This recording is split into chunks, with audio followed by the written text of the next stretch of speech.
Xi'an ಚಾನೆಲ್ನ ವೀಕ್ಷಕರೇ, ಪ್ರಜಾಪ್ರಭುತ್ವದಲ್ಲಿ ಒಂದು ಸರ್ಕಾರ ಮತ್ತು ಸಚಿವ ಸಂಪುಟದ ಪಾತ್ರ ಬಹಳ ಮುಖ್ಯವಾಗಿದೆ.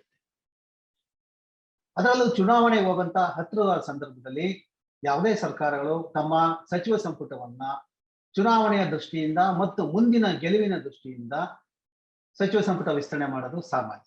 ಈಗ ಅದೇ ರೀತಿಯ ಕೆಲಸವನ್ನ ನಮ್ಮ ಮಾನ್ಯ ಪ್ರಧಾನಮಂತ್ರಿಗಳಾದ ನರೇಂದ್ರ ಮೋದಿ ಅವರು ಮಾಡಿದ್ದಾರೆ.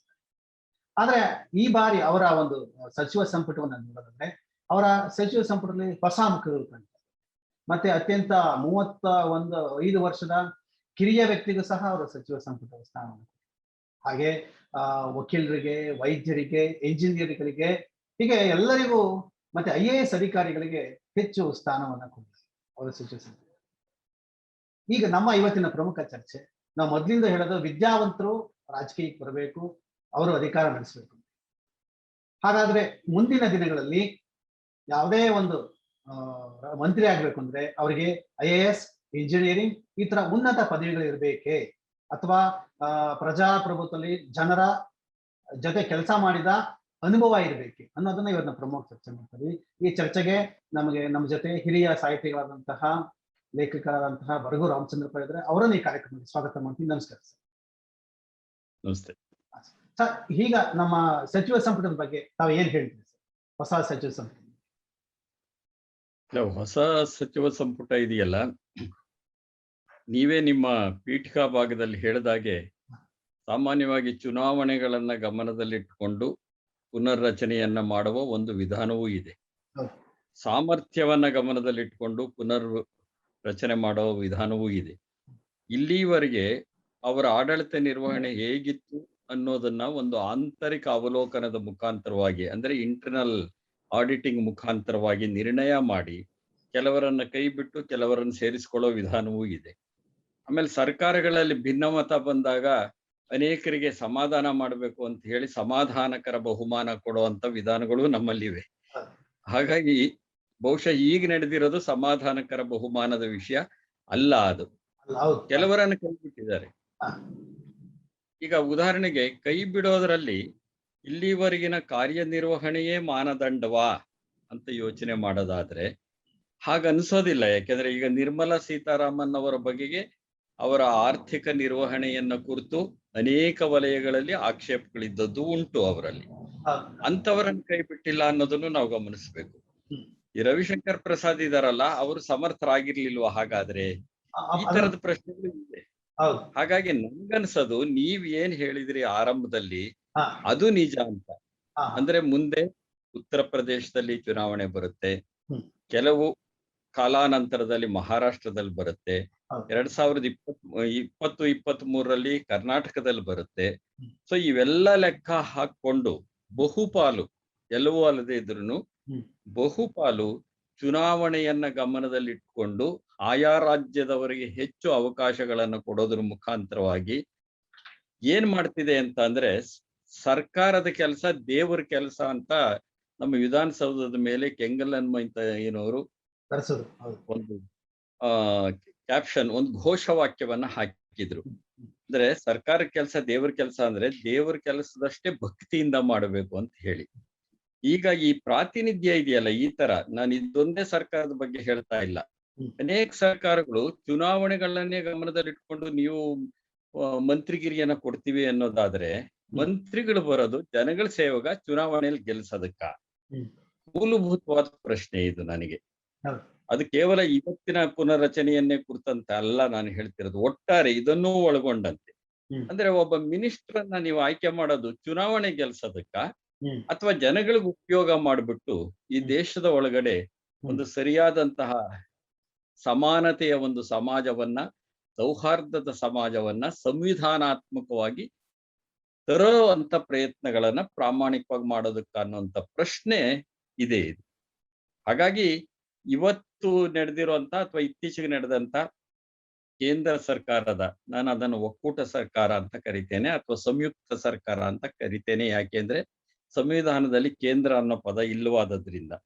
ಸೊ ಆ ಸರ್ಕಾರದ ಈ ಮಂತ್ರಿಮಂಡಲದ ಪುನರ್ರಚನೆಯ ಹಿಂದೆ ಕೆಲವು ಅಪವಾದಗಳನ್ನ ಬಿಟ್ರೆ ಬಹುಪಾಲು ಚುನಾವಣೆಯ ನಿರೀಕ್ಷೆ ಇದೆಯಲ್ಲ ಅದೇ ಮುಖ್ಯ ಆಗಿದೆ ಅಂತ ನನಗನ್ನಿಸ್ತಿದೆ.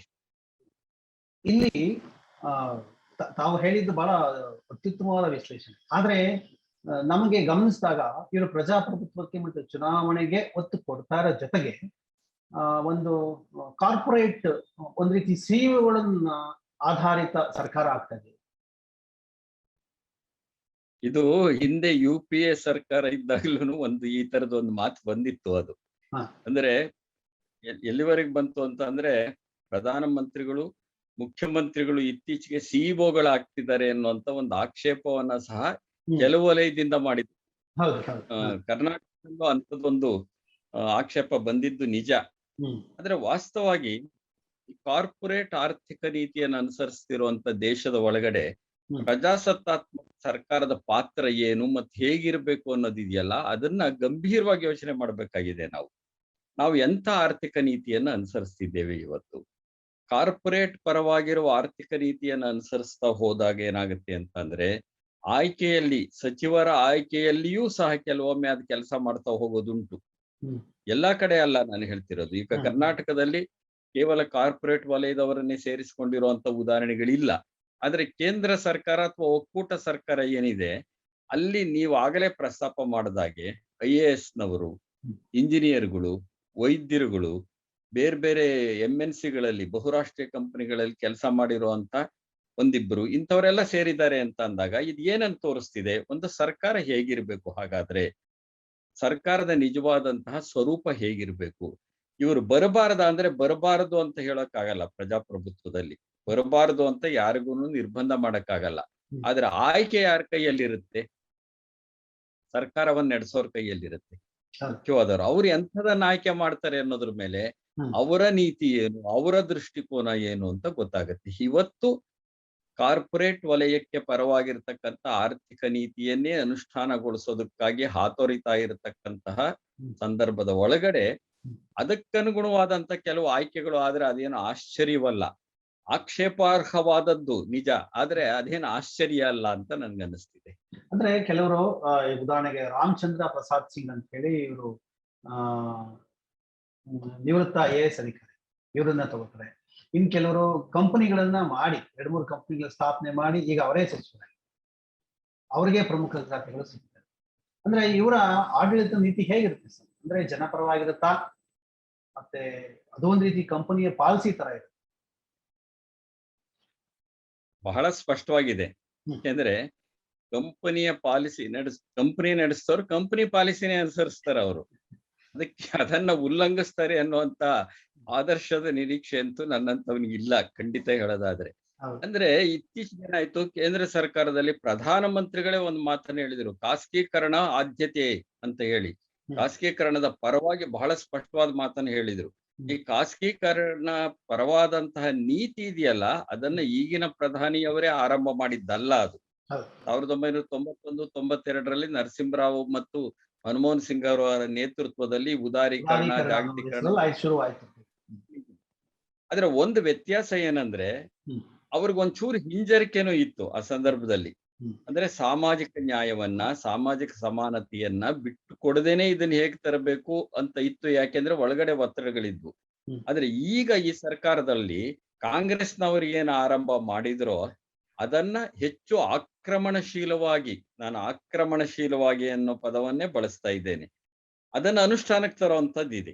ಹಾಗಾಗಿ ಇವತ್ತು ಖಾಸಗೀಕರಣವೇ ಆದ್ಯತೆಯಾಗಿದೆ ಮತ್ತು ಖಾಸಗೀಕರಣವೇ ಆದರ್ಶವೂ ಆಗಿರುವಂತ ಸಂದರ್ಭದಲ್ಲಿ ಕಾರ್ಪೊರೇಟ್ ವಲಯಕ್ಕೆ ಅನುಕೂಲ ಮಾಡಿಕೊಡ್ತಕ್ಕಂತಹ ಜನಗಳು ಮಂತ್ರಿಮಂಡಲದಲ್ಲಿದ್ರೆ ಅದಕ್ಕೆ ಆಯ್ಕೆ ಹಿಂದಿರುವಂತ ಉದ್ದೇಶ ಬಹಳ ಸ್ಪಷ್ಟವಾಗಿದೆ ಅಂತ ನನಗನ್ನಿಸ್ತಿದೆ. ಅಂದ್ರೆ ಈಗ ತಾವು ಮೊದಲೇ ಹೇಳಿದಾಗೆ ಇವ್ರು ಯಾರು ಜನರ ಆಯ್ಕೆ ಅಲ್ಲ, ಸರ್ಕಾರದ ಆಯ್ಕೆ ಆಗಿತ್ತು. ಸರ್ಕಾರದ ಆಯ್ಕೆ, ಇದು ಸರ್ಕಾರದ ಆಯ್ಕೆನೇನೆ. ಸರ್ಕಾರದ ಆಯ್ಕೆ ಆಗಿದೆ. ಕೆಲವರು ಈಗಾಗಲೇ MP ಗಳಾಗಿ ಗೆದ್ದಿರೋರು ಇದ್ದಾರೆ, ರಾಜ್ಯಸಭಾ ಸದಸ್ಯರಿದ್ದಾರೆ, ಇಂಥವರೆಲ್ಲ ಇದ್ದಾರೆ ಅದರಲ್ಲಿ. ಆದ್ರೆ ಸರ್ಕಾರ ತನಗ್ ಬೇಕಾದದ್ದನ್ನ ಆಯ್ಕೆ ಮಾಡ್ಕೊಳ್ತಕ್ಕಂಥ ಅಧಿಕಾರ ಅದಕ್ಕಿದೆ ನಿಜ. ಆದ್ರೆ ಅದರ ಒಟ್ಟು ಸ್ವರೂಪ ಏನಂತ ಸೂಚಿಸುತ್ತೆ? ಹಾಗಾದ್ರೆ ನೀವು ಯಾರ ಪರವಾಗಿದ್ದೀರಿ ಅಥವಾ ಎಂಥ ಆರ್ಥಿಕ ನೀತಿಯ ಪರವಾಗಿದ್ದೀರಿ? ಈಗಾಗಲೇನೆ ಸುಮಾರು 3 ದಶಕದಿಂದನೂ ಇಲ್ಲಾಗಲೇನೆ ಈ ಜಾಗತೀಕರಣದ ನೀತಿ ಬಂದು ಇವತ್ತಿನ ದಿನದಲ್ಲಿ ಅದು ಸ್ಪಷ್ಟವಾದ ಒಂದು ಕಾರ್ಪೊರೇಟ್ ಪರವಾದಂತ ನೀತಿ ನಿಲುವನ್ನ ಪಡ್ಕೊಂಡಿದೆ. ಇಂಥ ಸಂದರ್ಭದಲ್ಲಿ ಕಾರ್ಪೊರೇಟಿಸಂ ಅಂತ ಏನ್ ಕರಿತಿದ್ದೇವೆ, ನಾವು ಎಲ್ಲಿಗೆ ಬಂದ್ವಿ ನೋಡಿ, ಸೋಷಿಯಲಿಸಂ ಇಂದ ಕಾರ್ಪೊರೇಟಿಸಂ ಕಡೆಗೆ ಬಂದ್ವಿ ನಾವು. ಇಲ್ಲಿಗೆ ಬಂದು ನಿಂತಿದ್ದೀವಿ. ಅದಕ್ಕನುಗುಣವಾದಂತ ಕೆಲವು ವ್ಯಕ್ತಿಗಳನ್ನ ಆಯ್ಕೆ ಮಾಡ್ಕೊಂಡಿರೋದು ನನಗೇನು ಆಶ್ಚರ್ಯ ಅಂತ ಅನ್ಸೋದಿಲ್ಲ. ಆದ್ರೆ ಪ್ರಶ್ನೆ ಏನಂದ್ರೆ, ಇವರು ಜನಸಂಪರ್ಕ ಇದಾರ? ನೀವು ಮೊದಲು ಕೇಳಿದ ಪ್ರಶ್ನೆ ಇದೆಯಲ್ಲ, ಅದು ಬಹಳ ಮುಖ್ಯವಾದದ್ದು. ಆಮೇಲೆ ವಿದ್ಯಾವಂತರ ಬಗ್ಗೆನು ನೀವು ಪ್ರಶ್ನೆ ಕೇಳಿದ್ರಿ, ಮುಂದೆ ಚರ್ಚೆಯಲ್ಲಿ ಬೇಕಾದ್ರೆ ಅದನ್ನು ತಗೊಳ್ಬಹುದು. ಆದ್ರೆ ಸದ್ಯಕ್ಕೆ ನನಗನ್ನಿಸ್ತಕ್ಕಂಥದ್ದು, ಈಗಿನ ಮಂತ್ರಿಮಂಡಲ ಇದೆಯಲ್ಲ, ಅದು ಚುನಾವಣೆಗಳನ್ನ ಗಮನದಲ್ಲಿಟ್ಟುಕೊಂಡೇ ಬಹುಪಾಲು ಆಯ್ಕೆಯಾಗಿದೆ. ಇನ್ನು ಕೆಲವು ಭಾಗ ಖಾಸಗೀಕರಣ ಆರ್ಥಿಕ ನೀತಿ ಏನಿದೆ ಅದಕ್ಕೆ ಪೂರಕವಾಗಿರ್ತಕ್ಕಂತಹ ಅವರು ಸಮರ್ಥರು ಇದರಲ್ಲಿ ಅಂತ ಭಾವಿಸ್ಕೊಂಡಂತವರ ಆಯ್ಕೆ ಆಗಿರೋದನ್ನು ನಾವು ನೋಡ್ತಿದ್ದೇವೆ. ಇದ್ರ ಆಚೆಗೂ ನಾವು ಇದನ್ನ ಕುರಿತು ಚರ್ಚೆ ಮಾಡಕ್ ಸಾಧ್ಯ ಇದೆ, ಈ ಮಂತ್ರಿಮಂಡಲದ ಸ್ವರೂಪವನ್ನ ಕುರಿತಂತೆ ಅಂತ ಅನ್ಸುತ್ತೆ ನನಗೆ. ಮುಖ್ಯವಾಗಿ ನಾವು ಗಮನಿಸೋದು, ಈ ಸಚಿವ ಸಂಪುಟದಲ್ಲಿ ಮಹಿಳೆಯರಿಗೆ ಆದ್ಯತೆ ಕೊಟ್ಟಿದ್ದಾರೆ, ಹಿಂದುಳಿದವರಿಗೆ ಆದ್ಯತೆ ಕೊಟ್ಟಿದ್ದಾರೆ, ಜೊತೆಗೆ ಹಿರಿಯರು ಕಿರಿಯರು ಎಲ್ಲರಿಗೂ ಆದ್ಯತೆ ಕೊಟ್ಟಿದ್ದಾರೆ. ಒಟ್ಟಾರೆ ಗಮನಿಸೋದಾದ್ರೆ ಸಾಮರ್ಥ್ಯ ಆಧಾರಿತ ಪರಿಗಣಿಸಿದರ ಅಂತಂದ್ರೆ ಕೆಲವು ಉತ್ತರ ನೀವು ಆಗ್ಲೇ ನಿರ್ಮಲಾ ಸೀತಾರಾಮನ್ ಹೇಳಿದಾಗೆ ಅಂತ ಪ್ರಶ್ನೆಗಳು ನಾವು ಹುಡುಕುತ್ತ ನಮಗೆ. ಈಗ ಉದಾಹರಣೆಗೆ ಹರ್ಷವರ್ಧನ್ ಅವರ ರಾಜೀನಾಮೆಯನ್ನು ಪ್ರಮುಖವನ್ನ ಗಮನಿಸಿದ್ರೆ, ಮತ್ತೆ ರವಿಶಂಕರ್ ಪ್ರಸಾದ್ ಅವರ ರಾಜೀನಾಮೆ ಪ್ರಮುಖ ಗಮನಿಸಿದ್ರೆ, ಹರ್ಷವರ್ಧನ್ ಫೇಲ್ಯೂರ್ ಅಂತಂದ್ರೆ ಅದು ಸರ್ಕಾರದ ಫೇಲ್ಯೂರಾ, ಪ್ರಧಾನಮಂತ್ರಿಗಳ ಫೇಲ್ಯೂರಾ, ಅಥವಾ ವೈಯಕ್ತಿಕವಾಗಿ ಹರ್ಷವರ್ಧನ್ ಅವರ ಫೇಲ್ಯೂರ್? ಇಲ್ಲ, ಹರ್ಷವರ್ಧನ್ ಫೇಲ್ಯೂರು, ನಿರ್ಮಲಾ ಸೀತಾರಾಮನ್ ಫೇಲ್ಯೂರು, ಅಥವಾ ರವಿಶಂಕರ್ ಪ್ರಸಾದ್ ಅವರ ಫೇಲ್ಯೂರ್ ಇರೋದೇ ಆದರೆ, ಅವರು ವಿಫಲವೇ ಆಗಿದ್ರೆ ಅದರ ನೈತಿಕ ಹೊಣೆಗಾರಿಕೆ ಪ್ರಧಾನಮಂತ್ರಿಗಳ ಮೇಲೂ ಇರುತ್ತೆ. ವಿಶೇಷವಾಗಿ ಇವತ್ತಿನ ಸಂದರ್ಭದಲ್ಲಿ. ಯಾಕೆ ಅಂತ ಅಂದ್ರೆ, ಇವತ್ತು ನಮ್ಗೆಲ್ರಿಗೂ ಗೊತ್ತಿದೆ, ಅತ್ಯಂತ ಪ್ರಬಲವಾಗಿರುವ ತನ್ನ ಮಾತೆ ಅಂತಿಮ ಎನ್ನುವ ರೀತಿಯಲ್ಲಿ ಆಡಳಿತ ನಡೆಸ್ತಾ ಇರತಕ್ಕಂತಹ ಪ್ರಧಾನಮಂತ್ರಿಗಳು ಇದ್ದಾರೆ ಇವತ್ತು. ಇದು ಇಂದಿರಾ ಗಾಂಧಿ ಅವರ ಕಾಲದಲ್ಲೂ ಇತ್ತು. ಆದರೆ ಇಂದಿರಾ ಗಾಂಧಿ ಅವರ ಕಾಲದಲ್ಲಿ ತುರ್ತು ಪರಿಸ್ಥಿತಿ ಅಂತ ಕರಾಳ ದಿನಗಳನ್ನ ಬಿಟ್ರೆ, ಕರಾಳ ಕೃತ್ಯಗಳನ್ನ ಬಿಟ್ರೆ, ಅವರು ರಾಷ್ಟ್ರೀಕರಣದ ಪರವಾಗಿದ್ರು. ಇವರು ಇಂದಿರಾ ಗಾಂಧಿ ಅವರಷ್ಟೇನೆ ಪ್ರಬಲವಾದಂತಹ ಶಕ್ತಿಶಾಲಿಯಾಗಿರ್ತಕ್ಕಂಥ ಪ್ರಧಾನಮಂತ್ರಿ ಆಗಿದ್ರು ಇದು ಖಾಸಗೀಕರಣದ ಪರವಾಗಿದೆ. ಆಮೇಲೆ ಒಬ್ಬ ಬಹಳ ಪ್ರಬಲವಾಗಿರ್ತಕ್ಕಂತಹ ಶಕ್ತಿಶಾಲಿಯಾಗಿರ್ತಕ್ಕಂಥ ಎಲ್ಲರನ್ನೂ ನಿಯಂತ್ರಿಸ್ತಕ್ಕಂಥ ಪಕ್ಷ, ಸರ್ಕಾರ ಎರಡನ್ನೂ ನಿಯಂತ್ರಿಸುವ ಶಕ್ತಿ ಮತ್ತು ಚುನಾವಣೆಗಳನ್ನ ಗೆಲ್ಲಿಸಿಕೊಡಬಲ್ಲಂತಹ ಒಂದು ಜನಪ್ರಿಯ ಸಾಮರ್ಥ್ಯ ಇವೆಲ್ಲವೂ ಇರುವಂತ ಒಬ್ಬ ವ್ಯಕ್ತಿ ಅಧಿಕಾರದಲ್ಲಿದ್ರೆ, ಆಗ ಮಂತ್ರಿಗಳಿದಾರಲ್ಲ, ಮಂತ್ರಿಗಳಲ್ಲಿ ಯಾರಾದ್ರೂ ವಿಫಲರಾಗಿದ್ರೆ ಅದರ ಬಹುಪಾಲು ನೈತಿಕ ಜವಾಬ್ದಾರಿ ಆ ವ್ಯಕ್ತಿಗೂ ಹೋಗುತ್ತೆ. ನಿಜವಾಗಿ ಹೇಳಿದ್ದಾರೆ ಪೂರ್ಣ ಜವಾಬ್ದಾರಿ ಅವರು, is the man of the match. ಅವ್ರಿಗೆ ಹೋಗ್ಬೇಕು. ಆಮೇಲೆ ಹರ್ಷವರ್ಧನ್ ಅಂತವರು ವಿಫಲವಾಗಿದ್ದಾರೆ ಅಂತ ಸರ್ಕಾರದ ನೀತಿಗಳು, ಹರ್ಷವರ್ಧನ್ ಏನ್ ಮಾಡ್ತಾರೆ, ಸರ್ಕಾರ ತೆಗೆದುಕೊಳ್ತಕ್ಕಂಥ ಮಾಡುವ ಒಂದು ಖಾತೆಯಲ್ಲಿ ಅವ್ರು ಇರ್ತಾರೆ. ಇವತ್ತೇನು ಎರಡನೇ ಅಲೆ ಬಂತು, ಎರಡನೇ ಅಲೆಯ ಬಗೆಗೆ ಮೊದಲೇ ಎಚ್ಚರಿಕೆ ಇತ್ತು. ಕಳೆದ ನವೆಂಬರ್ ತಿಂಗಳು 2020 ನವೆಂಬರ್ ತಿಂಗಳಲ್ಲಿ ವಿಜ್ಞಾನಿಗಳು ಎಚ್ಚರಿಕೆ ಕೊಟ್ಟರು. ಫೆಬ್ರವರಿಯಲ್ಲಿ ಬಹಳ ದೃಢವಾಗಿ ಹೇಳಿದ್ರು ಎರಡನೇ ಅಲೆ ಬರುತ್ತೆ ಅಂತ. ಅವಾಗ ಹರ್ಷವರ್ಧನ್ ಜಾಗೃತವಾಗಬೇಕಾಗಿತ್ತು, ಕೇಂದ್ರ ಸರ್ಕಾರ ಜಾಗೃತವಾಗಬೇಕಾಗಿತ್ತು. ಕೇಂದ್ರ ಸರ್ಕಾರ ಜಾಗೃತವಾಗಿದ್ರೆ, ಜಂಟಿ ಜವಾಬ್ದಾರಿಯನ್ನ ತಗೊಂಡಿದ್ರೆ ಅದನ್ನ ಹರ್ಷವರ್ಧನ್ ಅದನ್ನ ಅನುಷ್ಠಾನಗೊಳಿಸ್ತಾ ಇದ್ದದ್ದು ನಿಜ ಅದು. ಆದ್ರೆ ಸರ್ಕಾರ ಜವಾಬ್ದಾರಿ ಇದೆ, ವೈಫಲ್ಯ ಇದೆಯಲ್ಲ, ಅದು ಇಡೀ ಸರ್ಕಾರ ಜವಾಬ್ದಾರಿ ಮತ್ತು ಪ್ರಧಾನಿಗಳ ಜವಾಬ್ದಾರಿ. ಅದು ಆ ಸಂದರ್ಭದ ಒಳಗಡೆ ಅದು ಎಲ್ರಿಗೂ ಗೊತ್ತಿದೆ. ಈಗಾಗಲೇ ಬಹಳ ದೊಡ್ಡ ಪ್ರಮಾಣದಲ್ಲಿ ಚರ್ಚೆ ಆಗೋಗಿದೆ. ಹಾಗಾಗಿ ಸಾಮರ್ಥ್ಯವೊಂದನ್ನೇ ಆಧರಿಸಿ ಕೆಲವರು ರಾಜೀನಾಮೆಯನ್ನು ಪಡೆದಿದ್ದಾರೆ ಅನ್ನೋದಿದೆಯಲ್ಲ, ಅದು ಬಹುಪಾಲು ಸತ್ಯ ಅಲ್ಲ ಅಂತ ನನಗನ್ನಿಸ್ತಾ ಇದೆ. ಕೆಲವರನ್ನು ಉಳಿಸ್ಕೊಂಡಿದ್ದಾರೆ, ಅಸಮರ್ಥರನ್ನ ಕೆಲವರನ್ನ ತೆಗೆದು ಹಾಕಿದ್ದಾರೆ. ಇದೊಂಥರ ಯಾವುದೇ ಮಂತ್ರಿಮಂಡಲದ ರಚನೆ ಆಗ್ಬೇಕಾದ್ರೆ, ಅದು ಕಾಂಗ್ರೆಸ್ ಸರ್ಕಾರ ಇರ್ಲಿ, ಬಿಜೆಪಿ ಸರ್ಕಾರ ಇರ್ಲಿ, ಈ ತರದ ಒಂದು ಚದುರಂಗದ ಆಟ ನಡೀತಾನೆ ಇರುತ್ತೆ ನಮ್ಮಲ್ಲಿ. ಯಾಕೆಂತಂದ್ರೆ ಹಿಂದೆ ಹೇಳಿದಾಗೆ ಈ ಕಾಂಗ್ರೆಸ್ ಸರ್ಕಾರ ಇದ್ದಾಗ ಸ್ಯಾಮ್ ಚಿತ್ರೋಡಾ ಅಂತ ಟೆಕ್ನೋಕ್ರಾಟ್ ಆಗ್ಲಿ ಅಥವಾ ಇವರನ್ನ ಒಂದು ಸರ್ಕಾರ ಥಿಂಕ್ ಆಗಿ ಇಟ್ಕೋತಾ ಇತ್ತು, ಮತ್ತೆ ಅವರನ್ನ ಸಲಹೆಗಾರನಾಗಿ ಇಟ್ಕೊಂತ. ಈಗೇನಾಗಿದೆ, ಮುಖ್ಯವಾಗಿ ಅಧಿಕಾರಿಗಳನ್ನೇ ರಾಜೀನಾಮೆ ಕೊಡಿಸಿ, ವಾಲಂಟರಿ ರಾಜೀನಾಮೆ ಕೊಡಿಸಿ ಅವರನ್ನೇ ಸಚಿವರನ್ನ ಮಾಡುವ ಒಂದು ಸಂಪ್ರದಾಯ ಬಂದಿದೆ. ಈ ಸಂಪ್ರದಾಯ ಮುಂದಿನ ದಿನಗಳಲ್ಲಿ ಅಂದ್ರೆ ಯಾವ ರೀತಿ ಅಂದ್ರೆ ರಾಜಕಾರಣದ ಬೇರೆ ದಿಕ್ಕ ಇದು ಅಥವಾ ಎಲ್ಲಿಗೋಗಿ ನಿಲ್ಲುತ್ತೆ ಸರ್? ಇಲ್ಲ, ನನ್ ಕೇಳಿದ್ರೆ ಅಂಥವರನ್ನ ಈಗ ಸ್ಯಾಮ್ ಪಿತ್ರೋದ ಅವ್ರದ್ದು ಒಳ್ಳೆ ನಿದರ್ಶನ ಕೊಟ್ರಿ ನೀವು. ಅವರು ಮಂತ್ರಿ ಮಂಡಲದಲ್ಲಿ ಇರ್ಲಿಲ್ಲ ಅವರು. ಹೌದು. ಆದ್ರೆ ರಾಜೀವ್ ಗಾಂಧಿ ಅವರಿಗೆ ಕೆಲವು ವಿಷಯಗಳಲ್ಲಿ ಬಹಳ ಪ್ರಮುಖ ಸಲಹೆಗಾರರಿದ್ರು. ಸಲಹೆಗಾರ ಆಗಿದ್ದರಿಂದಲೇ ಅವತ್ತು ನಡೆದಂತಹದ್ದು ನಿಮಗೆ ಗೊತ್ತೇ ಇದೆ. ಟೆಲಿಫೋನ್ಗಳು STD ಅನ್ನೋದು ಇದೆಯಲ್ಲ, STD ಮಾಡ್ಬೇಕು ಅಂತ ಅಂದ್ರೆ ನಾವು ಗಂಟೆಗಟ್ಲೆ ಕಾಯ್ಬೇಕಾಗಿತ್ತು. ಹೌದು, ಹೌದು. ಅವತ್ತಿನ ದಿನ ಕಾಲ್ ಬುಕ್ ಮಾಡ್ಬೇಕಾಗಿತ್ತು, ಬುಕ್ ಮಾಡಿ ಕಾಯ್ಬೇಕಾಗಿತ್ತು. ನಾವೆಲ್ಲ ನಮ್ಮ ಪೀಳಿಗೆಯವರು ಅದನ್ನೆಲ್ಲ ಅನುಭವಿಸಿದ್ದೇವೆ. ಆ ಟೆಲಿಫೋನ್ ಸಂಪರ್ಕ ಸಾಧನದಲ್ಲಿ ಆದಂತಹ ಒಂದು ವಿಪ್ಲವ ಇದೆಯಲ್ಲ, ಅದಕ್ಕೆ ಸ್ಯಾಮ್ ಪಿತ್ರೋಡ ಅವರ ಸಲಹೆಗಳೂ ಕಾರಣ. ಆ ಸಲಹೆಗಳನ್ನು ಸ್ವೀಕರಿಸಿ ಅನುಷ್ಠಾನಕ್ಕೆ ತಂದಂತಹ ಸರ್ಕಾರದ ಮುಖ್ಯಸ್ಥರು ಕಾರಣ ಅದಕ್ಕೆ. ಅಂದ್ರೆ ಕೆಲವರನ್ನ ಸಲಹೆಗಾರರನ್ನಾಗಿ ಇಟ್ಕೊಳ್ಳೋ ಸಾಧ್ಯತೆ ಇರುತ್ತೆ. ಅವ್ರಿಗೆ ಆಡಳಿತ ನಿರ್ವಹಣೆಯ ಒಂದು ವಿಧಾನ ಚೆನ್ನಾಗಿ ಗೊತ್ತಿದ್ರೆ, ಜನಸಂಪರ್ಕವೂ ಇದ್ರೆ ಅಂಥವರನ್ನ ಮಂತ್ರಿಗಳಾಗಿ ತಗೊಳ್ಳೋದ್ರಲ್ಲಿ ತಪ್ಪು ಅಂತ ಏನು ಅನ್ಸೋದಿಲ್ಲ. ಆದ್ರೆ ಕೇವಲ ಅವರು ಇದರಲ್ಲಿ ತಜ್ಞರಾಗಿದ್ದಾರೆ ಅನ್ನೋ ಕಾರಣಕ್ಕಾಗಿ ಕೆಲವು ಸಾರಿ ಸಾಧ್ಯ ಅದು. ಕೆಲವು ಸಾರಿ ಒಂದು ಉದಾಹರಣೆ ಕೊಡ್ತೇನೆ. ಜ್ಯೋತಿ ಬಸು ಅವರು ಮುಖ್ಯಮಂತ್ರಿ ಆಗಿದ್ದ ಸಂದರ್ಭದಲ್ಲಿ ಪಶ್ಚಿಮ ಬಂಗಾಳದಲ್ಲಿ ಹೌದು, ಅವರು ಒಬ್ರು ಶಿಕ್ಷಣ ಸಚಿವರನ್ನು ಮಾಡ್ಕೊಂಡ್ರು. ನಾನು ಆ ಶಿಕ್ಷಣ ಸಚಿವರು ಒಟ್ಟಿಗೆ 2-3 ಸಮಾರಂಭಗಳಲ್ಲಿ ಭಾಗವಹಿಸಿದ್ದೀವಿ ಆ ಕಾಲದಲ್ಲಿ. ಅವರು ಎಲ್ಲಿಂದ ಬಂದ್ರು ಅಂದ್ರೆ ಶಿಕ್ಷಕರ ಚಳುವಳಿಯಿಂದ ಬಂದವರಾಗಿದ್ರು. ಶಿಕ್ಷಕರ ಚಳುವಳಿಯಿಂದಲೂ ಬಂದಿದ್ರು. ಶಿಕ್ಷಣದ ವಿಚಾರಗಳನ್ನು ಕುರಿತು ಅನೇಕ ಚರ್ಚೆಗಳನ್ನ, ಚಿಂತನೆಗಳನ್ನ ನಡೆಸಿದಂತವರಾಗಿದ್ರು ಅವರು. ಅಂಥವ್ರು ಇದಾರಲ್ಲ, ಅವರು ಆ ಖಾತೆ ವಹಿಸ್ಕೊಂಡಾಗ ಅವರಿಗೆ ತಳಮಟ್ಟದ ಸಮಸ್ಯೆಗಳಿರುತ್ತವೆ, ಗೊತ್ತಿರುತ್ತವೆ ಅವರಿಗೆ. ಆ ಕ್ಷೇತ್ರದ ಸಮಸ್ಯೆಗಳು ಗೊತ್ತಿರುತ್ತವೆ, ಜನಸಂಪರ್ಕ ಇರುತ್ತೆ ಆ ಕ್ಷೇತ್ರದ್ದು. ಅಂತ ಸಂದರ್ಭದಲ್ಲಿ ತಜ್ಞರು ಸಚಿವರಾಗೋದ್ರಲ್ಲಿ ಅರ್ಥ ಇದೆ ಅಂತ ಅಂದ್ಕೊಂಡಿದ್ದೇನೆ. ಇಲ್ಲದೆ ಇದ್ರೆ ಏನಾಗುತ್ತೆ ಅಂತ ಅಂದ್ರೆ, ಇವರು IAS ಅಥವಾ IPS ಆಗಿದ್ದಾರೆ, ಇವರು ಕಾರ್ಪೊರೇಟ್ ಸೆಕ್ಟರ್ ಅಲ್ಲಿ ಇದ್ದಾರೆ, ಆದ್ರಿಂದ ಇಲ್ಲಿಗೆ ಬರ್ಬೇಕು ಅನ್ನೋದಾದ್ರೆ ಕಡೆಗೆ ಸರ್ಕಾರ ನೌಕರಶಾಹಿ ಸ್ವರೂಪವನ್ನ ಪಡಿತಾ ನಾನು ಹೋಗುತ್ತೆ. ಒಟ್ಟಾರೆ ನಮ್ಮ ಇಡೀ ಚರ್ಚೆಯ ಈ ಮಾತು ನಮ್ಮ ಮೇಲೆ ನಿಂತಿತ್ತು. ಸರಿಯಾದ ಪದವನ್ನು ಉಪಯೋಗಿಸಿ. ನೌಕರಶಾಹಿ ಸರ್ಕಾರ ಆಗುತ್ತೆ, ಪ್ರಜಾ ಸರ್ಕಾರವಾಗಿ ಇದು ನೌಕರಶಾಹಿ ಸರ್ಕಾರ. ನಮ್ಮ ಪ್ರಜಾಪ್ರಭುತ್ವದ ಮೂಲ ಉದ್ದೇಶ ಪ್ರಜೆಗಳಿಂದ, ಪ್ರಜೆಗಳಿಗಾಗಿ, ಪ್ರಜೆಗಳಿಗೋಸ್ಕರ ಹೋಗಿ ನೌಕರಶಾಹಿ ಸರ್ಕಾರ. ಹೌದು, ನೌಕರಶಾಹಿ ಸರ್ಕಾರ ಆಗಿಬಿಟ್ರೆ ಕಷ್ಟ ಆಗುತ್ತೆ.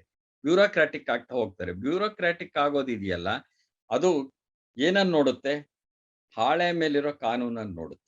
ಕಾನೂನು ನೋಡಬಾರ್ದು ಅಂತ ಹೇಳ್ತಿಲ್ಲ ನಾನು, ಆದ್ರೆ ಕಾನೂನನ್ನ ಇಂಟರ್ಪ್ರಿಟ್ ಮಾಡೋದು, ವ್ಯಾಖ್ಯಾನಗೊಳಿಸುವ ಒಂದು ವಿವೇಚನೆ ಇರುತ್ತಲ್ಲ, ಅದೇ ಕಾನೂನನ್ನ ಜನಪರವಾಗಿ ವ್ಯಾಖ್ಯಾನ ಮಾಡೋಕ್ ಸಾಧ್ಯ ಇರುತ್ತೆ ಕೆಲವು ಸಾರಿ. ಇಲ್ದೇ ಇದ್ರೆ ಅಕ್ಷರಗಳಿಗಷ್ಟೇ ಬದ್ಧವಾಗಿರುವಂತವ್ರು ಇರ್ತಾರೆ. ಈ ಬ್ಯೂರೋಕ್ರಾಟ್ ಇರ್ತಾರಲ್ಲ, ಅವ್ರೇನ್ ಮಾಡ್ತಾರೆ, ಅಲ್ಲಿ ಏನ್ ಬರ್ದಿದೆ ಅದಕ್ಕೆ ಬದ್ಧವಾಗಿರೋಗಿರ್ತಾರೆ. IAS IPS ಆಫೀಸರ್ಗಳು ಇದ್ದಾಗಿರ್ತಾರೆ. ಅವರು ಆ IAS ಆಗಿ IPS ಆಗಿ ಕಾರ್ಯನಿರ್ವಹಿಸಿದ್ದನ್ನ ನಾನು ಈಗ ಅವಹೇಳನ ಮಾಡ್ತಿಲ್ಲ, ಅಲ್ಲಿಗೆ ತಕ್ಕನಾಗಿ ನಡ್ಕೊಂಡಿರ್ತಾರ ಅವರು.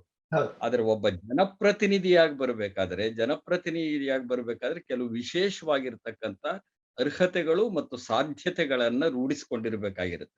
ಅದಾಗದೆ ಹೋದರೆ ಸರ್ಕಾರ ಏನಾಗುತ್ತೆ? ಬ್ಯೂರೋಕ್ರಾಟಿಕ್ ಆಗುತ್ತೆ. ಬ್ಯೂರೋಕ್ರಾಟಿಕ್ ಆದಾಗ ಎಂತಹ ಕ್ರಾಂತಿಕಾರಿ ಸರ್ಕಾರಗಳು ವಿಫಲವಾಗುತ್ತವೆ. ನಾನು ಈ ಸಂದರ್ಭದಲ್ಲಿ ಒಂದು ನಿದರ್ಶನ ಕೊಡಕ್ಕೆ ಇಷ್ಟಪಡ್ತೇನೆ. ರಷ್ಯಾದ ಇದರಲ್ಲಿ ಒಂದು ಕಥೆ ಬಂತು. ಆ ಕಥೆ ಈಗ ಕಮ್ಯುನಿಸ್ಟ್ ಸರ್ಕಾರ ಅಲ್ಲಿದ್ದದ್ದು. ಕಮ್ಯುನಿಸ್ಟ್ ಸರ್ಕಾರ ಸಮಾನತೆ ಅಂತಂದದ್ದು, ಕ್ರಾಂತಿಯಿಂದ ಬಂದದ್ದು. ಆದ್ರೆ ಬರ್ತಾ ಬರ್ತಾ ಏನಾಗಬಹುದು ಒಂದು ವೇಳೆ ಅನ್ನೋದಕ್ಕೆ ಆ ಕಥೆ ಇದೆಯಲ್ಲ, ಬಹಳ ಒಳ್ಳೆ ಉದಾಹರಣೆ. ಅದು ಸಾವನ್ನ ಕುರ್ತಿದ್ದು. ಒಬ್ಬ ಸತ್ತೋಗ್ಬಿಟ್ಟಿರ್ತಾನೆ. ಅವನಿಗೆ ಶವ ಸಂಸ್ಕಾರ ಮಾಡ್ಬೇಕಾದ್ರೆ ಅದಕ್ಕೆ ಅನುಮತಿ ಪತ್ರ ಬೇಕಾಗಿರುತ್ತೆ, ಡೆತ್ ಸರ್ಟಿಫಿಕೇಟ್ ಅಂತ ಅದು ಆ ಕತೆ. ಆ ಡೆತ್ ಸರ್ಟಿಫಿಕೇಟ್ ತಗೊಳ್ಳೋದಕ್ಕಿದೆಯಲ್ಲ, ಎಷ್ಟು ಓಡಾಡ್ಬೇಕಾಗಿರುತ್ತೆ ಅಂದ್ರೆ, ಓಡಾಡಿ 3 ದಿವಸ ಆದ್ರೂ ಡೆತ್ ಸರ್ಟಿಫಿಕೇಟ್ ಸಿಕ್ಕದೆ ಆ ಬೀದಿನಲ್ಲೆಲ್ಲ ವಾಸನೆ ಬಂದು, ಆಮೇಲೆ ಅವ್ರು ಗಲಾಟೆ ಮಾಡಿದ್ದಾದ್ಮೇಲೆ ಡೆತ್ ಸರ್ಟಿಫಿಕೇಟ್ ಸಿಗುತ್ತೆ. ಅಂದ್ರೆ ಆ ಅವಧಿನಲ್ಲಿ ಡೆತ್ ಸರ್ಟಿಫಿಕೇಟ್ ಕೊಡೋದಕ್ಕಿದ್ದಂತ ತಾಂತ್ರಿಕವಾದ ಅಡಚಣೆಗಳಿದ್ವಲ್ಲ. ಅಂದ್ರೆ ಒಂದು ಸರ್ಕಾರ ಆಡಳಿತ ಬ್ಯೂರೋಕ್ರಾಟಿಕ್ ಆದ್ರೆ ಏನಾಗುತ್ತೆ ಅಂತ ಅಂದ್ರೆ, ಅವ್ನು ಸತ್ತಿದಾನಪ್ಪ ಅಂತ ಹೇಳೋದಕ್ಕೂ 3 ದಿವಸ ತಗೋತಾರ ಅವರು. ಯಾಕೆಂದ್ರೆ ಅದನ್ನ ಅನುಸರಿಸೋದಕ್ಕೆ ನೌಕರಶಾಹಿ ನೆಲೆಯ ನಿರ್ಲಕ್ಷ್ಯ ಮತ್ತು ವಿಫಲತೆಗೆ ಆ ಡೆತ್ ಸೆಂಟೆನ್ಸ್ ಅನ್ನುವಂತ ಕಥೆ ಇದೆಯಲ್ಲ, ಅದು ಬಹಳ ಮುಖ್ಯ ಆಗಿತ್ತು. ಆ ಕಥೆ ಆಗ ಹೇಳೋದ್ರ ಉದ್ದೇಶ ಏನಂದ್ರೆ, ಬಹಳ ಕ್ರಾಂತಿಕಾರಕವಾದಂತ ಒಂದು ಸರ್ಕಾರ ಬಂದಾಗ್ಲೂನು ಅದು ನೌಕರಶಾಹಿ ರೂಪವನ್ನ ಪಡ್ಕೊಂಡ್ರೆ ಈ ರೀತಿ ಆಗುತ್ತೆ ಅನ್ನುವಂತ ಒಂದು ವಿವೇಕದ ಎಚ್ಚರಿಕೆಯನ್ನ ಕತೆ ಕೊಡ್ತಿತ್ತು. ಅದನ್ನ ಇಲ್ಲಿಗೂ ಅನ್ವಯಿಸ್ಬೋದು ಅಷ್ಟೇನೇನೆ ನಾವು. ಬಹಳ ಚೆನ್ನಾಗಿ ಇಲ್ಲಿಗೂ ಅನ್ವಯಿಸ್ಬೋದು. ನಿಜವಾಗಿ ಅದು ಅನ್ವಯಿಸುತ್ತೆ. ಇಲ್ಲಿ ನಾವು ನಮ್ಮ ರಾಜಕಾರಣಿಗಳಿಗೆ ಇಲ್ಲೇ ನೋಡಿದ್ರೆ ತುಂಬಾ ಹಿಂದಕ್ಕಿಂತ ಕೆಂಗಲ್ ಹನುಮಂತಯ್ಯ ಅವರ ತಗೊಳ್ಳಿ, ದೇವರಾಜ ಅರಸು ಅವರನ್ನು ತಗೊಳ್ಳಿ, ಅಥವಾ ರಾಷ್ಟ್ರ ಮಟ್ಟದಲ್ಲಿ ನೋಡೋದಾದ್ರೆ ನೆಹರು ಅವರಾಗ್ಲಿ, ಮತ್ತೆ ನರಸಿಂಹರಾವ್ ಆಗ್ಲಿ, ಅಥವಾ ಇಂದಿರಾ ಗಾಂಧಿ ಅವ್ರನ್ನೇ ತಗೊಂಡ್ರು, ಅವರೆಲ್ಲರೂ ಸಹ ಜನಪ್ರತಿನಿಧಿಗಳನ್ನು ಇಟ್ಕೊಂಡ್ರು, ಮತ್ತೆ ಜನಗಳ ಮಧ್ಯೆ ಓಡಾಡ್ತಾ ಇದ್ರು, ಜನಗಳ ಮಧ್ಯೆ ಕೆಲಸ ಮಾಡೋರ ಜೊತೆ ತಮ್ಮನ್ನ ಇಟ್ಕೊಂಡ್ರು. ಇಲ್ಲಿ ಈಗ ಯಾವ ಕಾರಣಕ್ಕೆ ಸರ್ಕಾರಕ್ಕೆ ಈಗ ಈತ ಒಂದು ಅನಿವಾರ್ಯ ನೌಕರಶಾಹಿಯ ಪದ್ಧತಿ ಕಡೆಗೆ ಹೊರಡ್ತಾ ಇದೆ? ಇದು ಅನಿವಾರ್ಯವೇ, ಜಾಗತಿಕತೆಯ ಪರಿಣಾಮವಾ, ಅಥವಾ ನಮ್ಮ ನೋಡೋ ದೃಷ್ಟಿಕೋನ ಬದಲಾಗಿದೆ? ಇಲ್ಲ, ಇದೊಂದು ಮೊದಲಿಂದ ಒಂದು ಚರ್ಚೆ ನಡೀತಾ ಇದೆ ಕಿರಣ್ ಅವರೇ. ಏನಂದ್ರೆ, ವಿದ್ಯಾವಂತರು ರಾಜಕಾರಣಕ್ಕೆ ಬರಬೇಕು, ವಿದ್ಯಾವಂತರ ರಾಜಕಾರಣಕ್ಕೆ ಬರಬೇಕು ಅನ್ನೋದ್ರಲ್ಲಿ ಎರಡು ಮಾತಿಲ್ವೇ ಇಲ್ಲ. ಒಂದು ಅನುಕೂಲ ಇರುತ್ತೆ, ವಿದ್ಯಾವಂತರು ಅಂದ್ರೆ ಕ್ರಮಬದ್ಧ ಶಿಕ್ಷಣವನ್ನ ಪಡೆದಿರೋರ್ನ ವಿದ್ಯಾವಂತರು ಅಂತ ಕರಿತಿದ್ದೇವೆ ನಾವು. ನಾನೊಂದು ಮಾತು ಹೇಳ್ತಿರ್ತೇನೆ ಯಾವಾಗಲೂ, ವಿದ್ಯಾವಂತರೆಲ್ಲ ವಿವೇಕಿಗಳಲ್ಲ, ಅವಿದ್ಯಾವಂತರೆಲ್ಲ ಅವಿವೇಕಿಗಳಲ್ಲ ಅಂತ. ವಿದ್ಯಾವಂತರೆಲ್ಲ ವಿವೇಕಿಗಳಲ್ಲ, ಅವಿದ್ಯಾವಂತರೆಲ್ಲ ಅವಿವೇಕಿಗಳಲ್ಲ ಅಂತ. ಅಂದ್ರೆ ಕ್ರಮಬದ್ಧ ಶಿಕ್ಷಣವನ್ನ ಪಡೆದಿರೋರು ಮಾತ್ರವೇ ವಿವೇಕಿಗಳು ಅಂತ ಹೇಳೋಕ್ಕಾಗಲ್ಲ. ಕ್ರಮಬದ್ಧ ಶಿಕ್ಷಣವನ್ನ ಪಡೆದೇ ಇರ್ತಕ್ಕಂಥ ಜನಗಳಿಗೂ ಸಹ ಅವರ ಅನುಭವದಿಂದ ಒಂದು ವಿವೇಕ ಬಂದಿರುತ್ತೆ ಎಷ್ಟೋ ಸಾರಿ.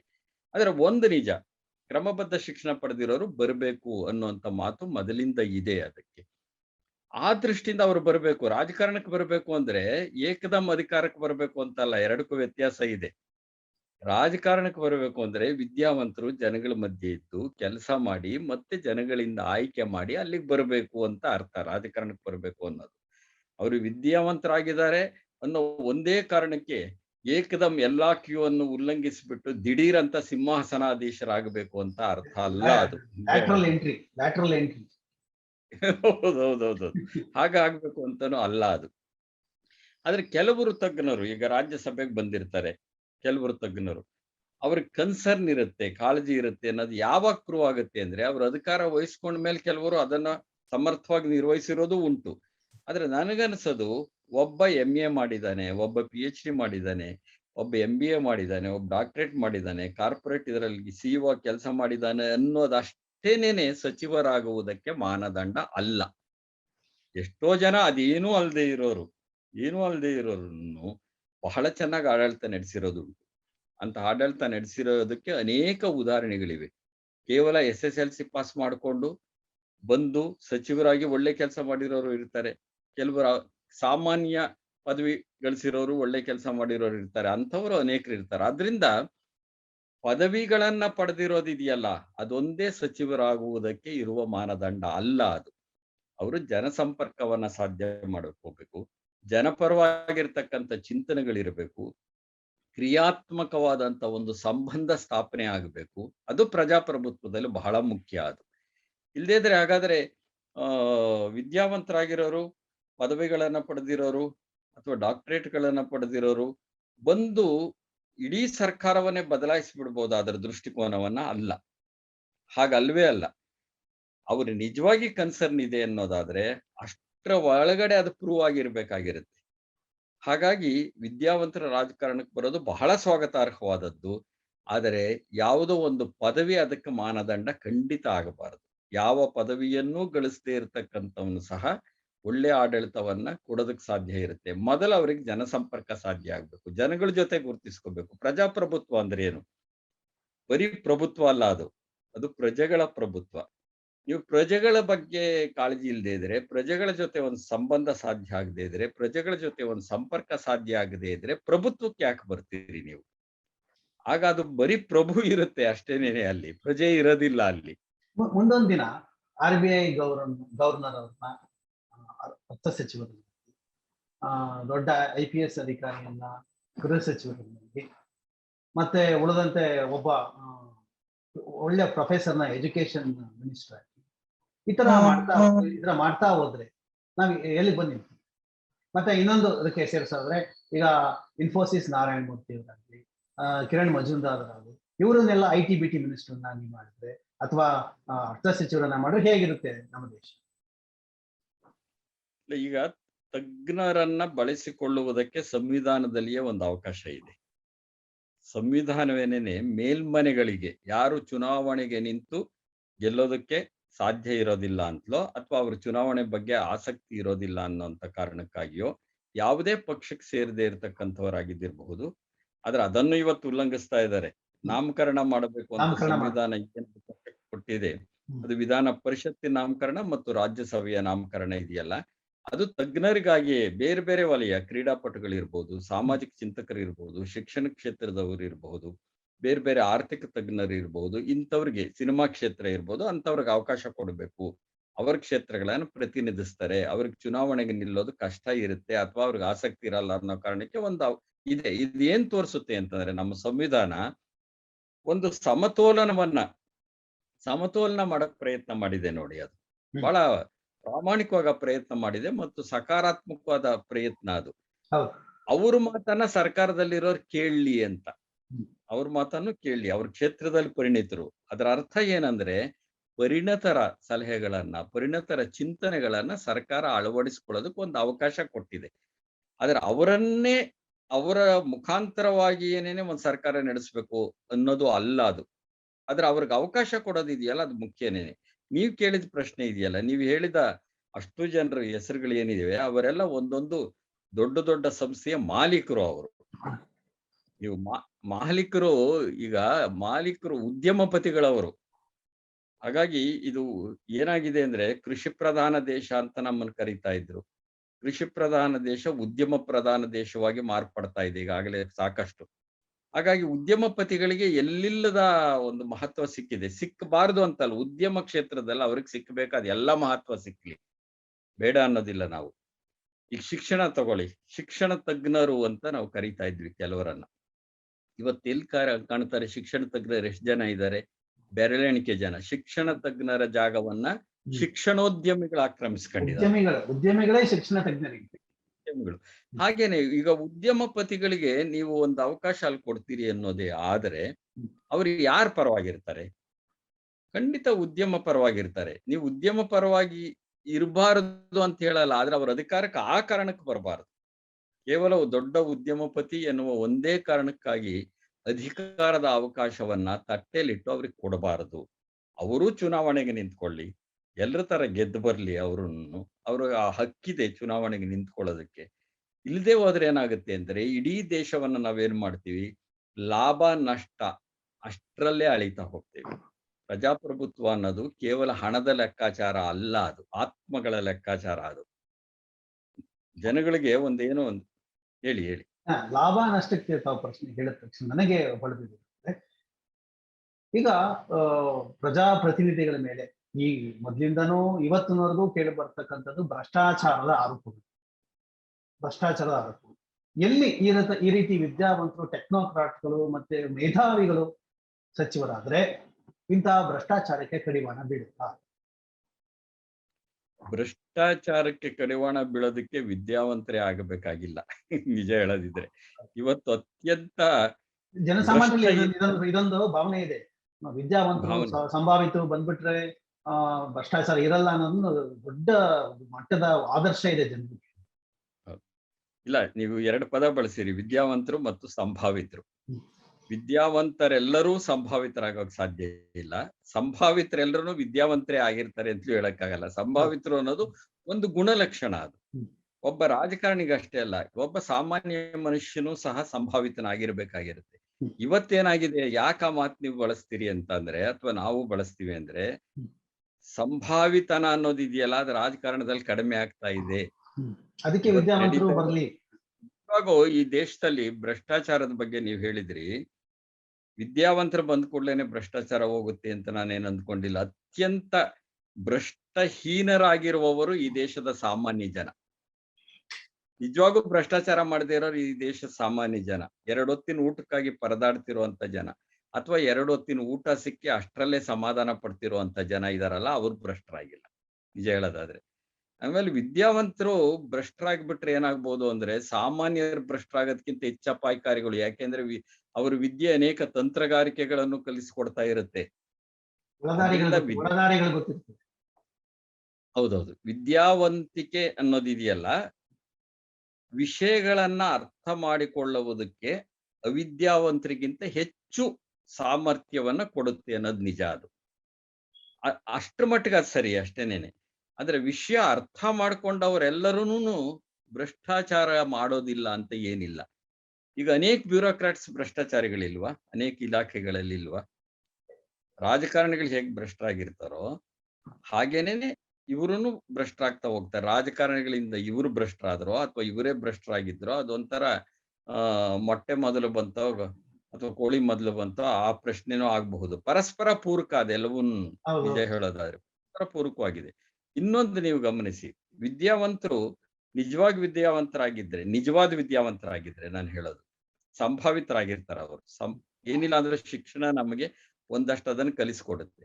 ಇನ್ನು ಸಾಮಾನ್ಯ ಪ್ರಜೆ ಇದನ್ನಲ್ಲ, ಅವನು ಸಂಭಾವಿತನಾಗೆ ಬೆಳೀತಾ ಇರ್ತಾನೆ. ನಿಜ ಹೇಳೋದಾದ್ರೆ ಜನಸಾಮಾನ್ಯರಲ್ಲಿ ಸಂಭಾವಿತನ ಅನ್ನೋದು ವ್ಯಕ್ತಿಗತವಾಗಿ ಬಂದಿರುತ್ತೆ, ಅವ್ರ ಒಳಗಡೆನೆ ಇದ್ದು ಬಿಡುತ್ತೆ. ಇವ್ರು ಕಲಿಬೇಕಾಗಿರುತ್ತೆ, ಅವ್ರ ಒಳಗಡೆನೆ ಇರೋದು ನಿಜ. ಅದು ಇತ್ತೀಚಿನ ರಾಜಕಾರಣದಲ್ಲಿ ಸಂಭಾವಿತನ ಎಲ್ಲಿದೆ? ಭಾಷಿಕ ಭ್ರಷ್ಟಾಚಾರ, ಆರ್ಥಿಕ ಭ್ರಷ್ಟಾಚಾರನೂ ನಡೀತಿದೆ, ಭಾಷಿಕ ಭ್ರಷ್ಟಾಚಾರ ಒಂದು ನಡೀತಿದೆ. ಭಾಷಿಕ ಭ್ರಷ್ಟಾಚಾರ, ನೀವು ಈ ಭಾಷೆನ ಆ ತರ ಬಳಸೋದಿದೆಯಲ್ಲ, ಯಾವ್ಯಾವ ತರ ಭಾಷೆ ಬಳಸ್ತಾರೆ, ಯಾರ್ಯಾರಿಗೆ ನೋಡ್ತಾ ಇದೀವಿ ನಾವು. ಹಾಗಾಗಿ ಆ ಭಾಷೆಯನ್ನ ಹೇಗ್ ಬಳಸ್ಬೇಕು, ಪ್ರಜಾಪ್ರಭುತ್ವದ ಲಕ್ಷಣನ ಇದು. ನಾವು ಉಳಿಗಮಾನ್ಯ ಪದ್ಧತಿಯಲ್ಲಿ ಇದೀವ, ಗುಲಾಂಶಾಹಿ ಪದ್ಧತಿಯಲ್ಲಿ ಇದೀವ? ಇಂಥ ಪ್ರಶ್ನೆಗಳನ್ನು ಹಾಕ್ಬೇಕಾಗಿರುತ್ತೆ. ಒಂದು ಪ್ರಜಾಪ್ರಭುತ್ವದ ಒಂದು ಪರಿಭಾಷೆ ಇದೆ, ಸಂಸದೀಯ ಪರಿಭಾಷೆ ಅಂತಿದೆ, ಸಂಸದೀಯ ಸೌಜನ್ಯ ಅಂತಿದೆ, ಸಂಸದೀಯ ನಡಾವಳಿ ಅಂತಿದೆ. ಅದಕ್ಕನುಗುಣವಾಗಿ ಮಾತಾಡ್ತಿದಾರ? ಎಲ್ಲ ಸವಾಲುಗಳು ಹಾಕದೇನೇನೆ. ಆ ಸವಾಲುಗಳನ್ನ ಹಾಕ್ಲಿ ಬೇಡ ಅನ್ನಲ್ಲ, ಆ ಸವಾಲುಗಳಲ್ಲಿ ಬಳಸುವಂತ ಪದಗಳಿದೆಯಲ್ಲ ಅದನ್ನ ನಾನು ಇಲ್ಲಿ ಉಚ್ಚಾರ ಮಾಡಕ್ಕೆ ಇಷ್ಟಪಡೋದಿಲ್ಲ ನಾನು. ಅಂತ ಪದಗಳನ್ನೆಲ್ಲ ಬಳಸ್ತಾರೆ. ನೀನ್ ಹೆಚ್ಚೋ ನಾನೆಚ್ಚೋ ಅಂತ ಬೀದಿ ಜಗಳ ಮಾಡ್ತಾರೆ. ಇದನ್ನ ನಾವು ಪ್ರಜಾಪ್ರಭುತ್ವ ಇವರೆಲ್ಲನ್ನ ನಮ್ಮ ಪ್ರತಿನಿಧಿಗಳು ಅಂತ ಕರಿಬಹುದಾ? ಜನ ಎಚ್ಚೆತ್ಕೊಳ್ಬೇಕು. ನಾವು ಒಂದು ಕಾರ್ಯಕ್ರಮ ಹೇಳಿದ್ವಿ, ಹಮುರಾಬಿಯ ಒಂದು ತಂತ್ರ ಅನುಸರಿಸ್ತಾರೆ. ಹಲ್ಲಿಗೆ ಹಲ್ಲು, ಕಣ್ಣಿಗೆ ಕಣ್ಣು, ಇದು ಇವರ ತಂತ್ರ. ಹೌದು ಹೌದು, ಜನ ಈ ಸಂದರ್ಭದಲ್ಲಿ ಎಚ್ಚೆತ್ಕೊಳ್ಬೇಕು. ಆಮೇಲೆ ವೀರಾವೇಶದಿಂದ ಮಾತಾಡೋರನ್ನೇ ಅಬ್ಬರ ಮಾಡ್ತಕ್ಕಂಥವರೇ ಜನನಾಯಕರು ಅನ್ನೋ ಸ್ಥಿತಿ ಬಂದ್ಬಿಟ್ಟಿದೆ. ನಾನು ನನ್ನ ವಿದ್ಯಾರ್ಥಿ ದೆಸೆಯಿಂದ ರಾಜಕಾರಣವನ್ನ ದೂರದಿಂದ ನೋಡ್ತಾ ಅಭ್ಯಾಸ ಮಾಡ್ಕೊಂಡು ಬಂದಂಥವನ್ನ ನಾನು. ಸಾಹಿತ್ಯದ ಜೊತೆಗೆ ಓದಿನಲ್ಲ ಅಷ್ಟೇ ಅಲ್ಲ, ನಾನು ವಿದ್ಯಾರ್ಥಿಯಾಗಿ BA ವಿದ್ಯಾರ್ಥಿ ಆಗಿದ್ದಾಗ್ಲೇನೆ ಪ್ರಜಾ ಸಮಾಜವಾದಿ ಪಕ್ಷದ ಪರವಾಗಿ ಪ್ರಚಾರಕ್ಕೆಲ್ಲ ಹೋಗಿದ್ದವನು ನಾನು. ಹಾಗಾಗಿ ನಾನು ಬಲ್ಲೆ. ಹಿಂದೆ ವಿರೋಧ ಪಕ್ಷದ ನಾಯಕರು ಅಂತ ಇದ್ರು. ನನ್ನ ಕೆಲವರು ಉದಾಹರಣೆ, ಈಗ ಶಾಂತವೇರಿ ಗೋಪಾಲ್ ಗೌಡ್ರು ಬಹಳ ಪ್ರಾಮಾಣಿಕರು, ಕೆಲವು ಸಿಟ್ಟಿನಿಂದ ಮಾತಾಡ್ತಾ ಇದ್ದಿದ್ದುಂಟು, ಆದ್ರೆ ಕೆಟ್ಟ ಪದಗಳನ್ನು ಬಳಸ್ತಿರ್ಲಿಲ್ಲ. ಇನ್ನೊಬ್ರು S. ಶಿವಪ್ಪ ಅಂತಿದ್ರು, ನಾನು ಈಗ್ಲೂ ಜ್ಞಾಪಿಸ್ಕೊತೀನಿ. ನಿಜಲಿಂಗಪ್ಪನವರು ಮುಖ್ಯಮಂತ್ರಿಗಳಾಗಿದ್ದ ಸಂದರ್ಭದಲ್ಲೂ ಇದ್ದಂಥವ್ರು ಅವರು ವಿಚಾರಗಳನ್ನ ವಿರೋಧ ಪಕ್ಷದ ನಾಯಕರು ನಿಧಾನವಾಗಿ ಕರಾರುವಾಕ್ಕಾಗಿ ದಾಖಲೆಗಳ ಸಮೇತ ಮಂಡಿಸ್ತಾ ಇದ್ರು. ಇವತ್ತೇನಾಗಿದೆ ಅಂತ ಅಂದ್ರೆ ನೀನೆಚ್ಚೋ ನಾನೆಚ್ಚೋ ಆ ತರದ ಒಂದು ನಿಂತ್ರು ಅಂತ ಅಂದ್ರೆ ಇಲ್ಲ, ತೊಡೆ ತಟ್ತಾರೆ, ಎದೆ ತಟ್ತಾರೆ, ಭುಜ ತಟ್ತಾರೆ. ಸೊ ಈ ತರ ಆಗೋದಾದ್ರೆ ಅದು ಸಂಸದೀಯ ನಡವಳಿಕೆನ ಹಿಂಗ್ ಮಾಡ್ತಿರೋರು ಕೆಲವರೇ ಇರ್ಬೋದು, ಆದ್ರೆ ಆ ಕೆಲವರೇ ಮಿಂಚ್ತಿರ್ತಾರಲ್ಲ. ಸಜ್ಜನರ ಮೌನ ಇದೆಯಲ್ಲ ಎಂಥದಕ್ಕೆ ಅವಕಾಶ ಮಾಡಿಕೊಡ್ತಾ ಇದೆ ಅಂದ್ರೆ, ಇಂಥದ್ದೊಂದು ಸ್ಥಿತಿ ಒಳಗಡೆ ನಿಜವಾಗಿ ಸಂಭಾವಿತತನ ಅಂತ ನೀವೇನು ಬಳಸಿದ್ರಿ, ಅದು ಒಂದು ದೊಡ್ಡ ಮೌಲ್ಯ ಇರ್ಬೇಕಾಗಿತ್ತು ಅದು. ಆದ್ರೆ ಅದೇ ಒಂದು ಆದರ್ಶದ ಮೌಲ್ಯ ಆಗಿರೋದು ಉಂಟು. ಹಾಗಾಗಿ ವಿದ್ಯಾವಂತರು ಬಂದ ಕೂಡಲೇ ಅದೆಲ್ಲ ಸರಿ ಆಗತ್ತೆ ಅಂತ ಅಲ್ಲ. ವಿದ್ಯಾವಂತರಲ್ಲಿ ಒಂದಷ್ಟು ಅದರ ಲಕ್ಷಣಗಳಿರುತ್ತವೆ ಅನ್ನೋದು ನಿಜ. ಅವರು ಆದ್ರೆ ರಾಜಕಾರಣಿ ಆದ್ಮೇಲೆ ಅವ್ರು ಹೇಗಿರ್ತಾರೆ ಅನ್ನೋದು ಬಹಳ ಮುಖ್ಯ. ರಾಜಕಾರಣಿ ಆದ್ಮೇಲೆ ಅವ್ರು ಹೇಗಿರ್ತಾರೆ. ಆಮೇಲೆ ಎಷ್ಟೋ ಸಾರಿ ವಿದ್ಯಾವಂತರಾಗಿರ್ತಕ್ಕಂಥವ್ರು ರಾಜಕಾರಣಕ್ಕೆ ಪ್ರವೇಶ ಮಾಡಬೇಕು, ಆದ್ರೆ ಒಟ್ಟು ವ್ಯವಸ್ಥೆಯನ್ನ ಅವರು ಪರಿವರ್ತನೆಗೊಳಿಸ್ತಕ್ಕಂತಹ ಒಂದು ಅವಕಾಶ ಅವ್ರಿಗೆ ಸಿಗುತ್ತಾ? ಈ ತರದ ಪ್ರಶ್ನೆಗಳೆಲ್ಲ ಇವೆ. ಇಷ್ಟಾಗಿಯೂ ಸಹ ನನಗನ್ಸ್ತಕ್ಕಂಥದ್ದು, ವಿದ್ಯಾವಂತರು ಬರಬೇಕು ರಾಜಕಾರಣಕ್ಕೆ ನಿಜ, ಆದ್ರೆ ಅವರ ಪದವಿಗಳೇ ಮಾನದಂಡ ಅಲ್ಲ. ಪದವಿಗಳೇ ಮಾನದಂಡ ಆಗಿರಬಾರ್ದು ಯಾವತ್ತು. SSLC ಪಾಸ್ ಆಗಿರೋನಷ್ಟೇ ಅಲ್ಲ, ಫೇಲ್ ಆಗಿರೋನು ಸಹ ಎಷ್ಟೋ ಸಾರಿ ಆಡಳಿತ ನಡೆಸೋಕ್ ಸಾಧ್ಯ ಇರುತ್ತೆ. ಅವಕಾಶಗಳು ಸಿಕ್ಬೇಕಷ್ಟೇನೇನೆ. ಅವಕಾಶಗಳು ಸಿಕ್ಕಿದಾಗ ಅವನು ಬೆಳೀತಾ ಬೆಳೀತಾ ಬೆಳೀತಾ ಬರೋದು ಉಂಟು. ಅದೇ ಪ್ರಜಾಪ್ರಭುತ್ವ. ಈಗ ಜಿಲ್ಲಾ ಪಂಚಾಯತ್, ತಾಲೂಕ್ ಪಂಚಾಯತ್ ಇವೆಲ್ಲ ಯಾಕಿವೆ ಹೇಳಿ? ಅವು ತರಬೇತಿ ಕೇಂದ್ರಗಳಿದ್ದಾಗೆ ನಮ್ಮ ಜನಕ್ಕೆ. ಅಲ್ಲಿ ತರಬೇತಿ ಪಡಿತಾ ಬರ್ತಾರೆ. ಹಾಗಾಗಿ ಪ್ರಜಾಪ್ರಭುತ್ವದ ಒಳಗಡೆ ಸೌಜನ್ಯ, ಸಂಸದೀಯ ನಡವಳಿಕೆ ಬಹಳ ಮುಖ್ಯ. ಪದವಿ ಅನ್ನೋದಿದೆಯಲ್ಲ, ಅದು ಇಂಥ ಒಂದು ನಿಮಿತ್ತವೇ ನಡವಳಿಕೆ, ಇಂಥ ಒಂದು ನಡವಳಿಕೆ ತಮ್ಮ ಪ್ರಕಾರ ತಳಮಟ್ಟದಿಂದ ಕೆಲಸ ಮಾಡಿದ್ರೆ ಮಾತ್ರ ಬರುವಂತದ್ದು. ಇದು ಯಾವುದೇ ಡಿಗ್ರಿ ಹೌದು. ಯೂನಿವರ್ಸಿಟಿ ಕಲಿಸುವಂತ ಅಲ್ಲ. ಇನ್ನು ಅದೇ ನಾನು ಮೊದಲಿಂದ ಆರಂಭದಿಂದ ಹೇಳ್ತಿರೋದೇನಂದ್ರೆ, ಕ್ರಮಬದ್ಧ ಶಿಕ್ಷಣ, ಒಂದು ಪದವಿ ಇತ್ಯಾದಿಗಳನ್ನ ಪಡೆದಾಗ ಅರ್ಥ ಮಾಡ್ಕೊಳ್ಳೋದಕ್ಕೆ ಬೇಕಾಗಿರ್ತಕ್ಕಂಥ ಒಂದಷ್ಟು ಜ್ಞಾನ ಬರುತ್ತೆ. ಅದನ್ನ ನಾನು ಖಂಡಿತ ನಿರಾಕರಿಸೋದಿಲ್ಲ. ಆದರೆ ರಾಜಕಾರಣದಲ್ಲಿ ಅದನ್ನ ಮೀರಿದಂತಹ ಜನಗಳನ್ನ ಅರ್ಥ ಮಾಡ್ಕೊಳ್ತಕ್ಕಂಥ ಒಂದು ವಿವೇಕ ಇದೆಯಲ್ಲ, ಜ್ಞಾನ ಇದೆಯಲ್ಲ, ಆ ಪ್ರಜಾಜ್ಞಾನ ಇದೆಯಲ್ಲ, ಆ ಪ್ರಜಾಪ್ರಭುತ್ವತೆ ಇದೆಯಲ್ಲ, ಅದು ಬಹಳ ಮುಖ್ಯ ಆಗುತ್ತೆ ಅಂತ. ಅದು ಎಲ್ಲ ವಿದ್ಯಾವಂತರಿಗೂ ಇರುತ್ತೆ ಅಂತ ಹೇಳಕ್ಕಾಗಲ್ಲ. ಅದು ಸಾಪೇಕ್ಷವಾದದ್ದು. ಅಂದ್ರೆ ರಿಲೇಟಿವ್ ಕಾನ್ಸೆಪ್ಟ್ ಅಂತ ಏನ್ ಕರಿತೇವೆ, ಕೆಲವ್ರಿಗೆ ಇರುತ್ತೆ, ಕೆಲವ್ರಿಗೆ ಇರೋದಿಲ್ಲ. ಹಾಗಾಗಿ ನನಗನ್ಸೋದು ರಾಜಕಾರಣಕ್ಕೆ ಬರೋರಿಗೆ ವಿದ್ಯಾವಂತರಾಗಿದ್ರೆ ಸಂತೋಷವೇನೇನಿಲ್ಲ ಅಂತ ಹೇಳಲ್ಲ. ಆದ್ರೆ ಪದವಿಗಳೇ ಮಾನದಂಡ ಅಲ್ಲ. ಪದವಿ ಗಳಿಸದೇ ಇರತಕ್ಕಂಥವರು ಸಹ ಉತ್ತಮವಾದಂತ ರಾಜಕಾರಣಗಳೋದಕ್ಕೆ ಸಾಧ್ಯ ಇದೆ ಅಂತ ಅನೇಕ ಉದಾಹರಣೆಗಳು ನಮ್ಮ ಎದುರುಗಡೆ ಇರೋದನ್ನ ನಾವು ನೋಡ್ತಿದ್ದೇವೆ ಅಂತ. Thank you sir. ಇಷ್ಟೊತ್ತು ನಮ್ಗೆ ಒಂದು ನೌಕರಶಾಹಿ ಸಂಪುಟ ಬೇಡ, ಪದವಿ ಆಧಾರಿತ ಜ್ಞಾನಕ್ಕಿಂತ ತಳಮಟ್ಟದ ಜ್ಞಾನ ಆಧಾರಿತ ರಾಜಕಾರಣಿಗಳು ಬರಬೇಕು, ಅಂತಹ ಸಚಿವ ಸಂಪುಟ ಬರಬೇಕು ಅಂತ ಹೇಳ್ಕೊಟ್ಟಿದ್ದೀರಾ. ನಮ್ಮ ಎಲ್ಲ ಮಾಹಿತಿಗೆ ಧನ್ಯವಾದಗಳು ಸರ್. ಭಾಗವಹಿಸಿದ್ದಕ್ಕೆ ನಮಸ್ಕಾರ. ನಮಸ್ಕಾರ. ನಮಸ್ಕಾರ.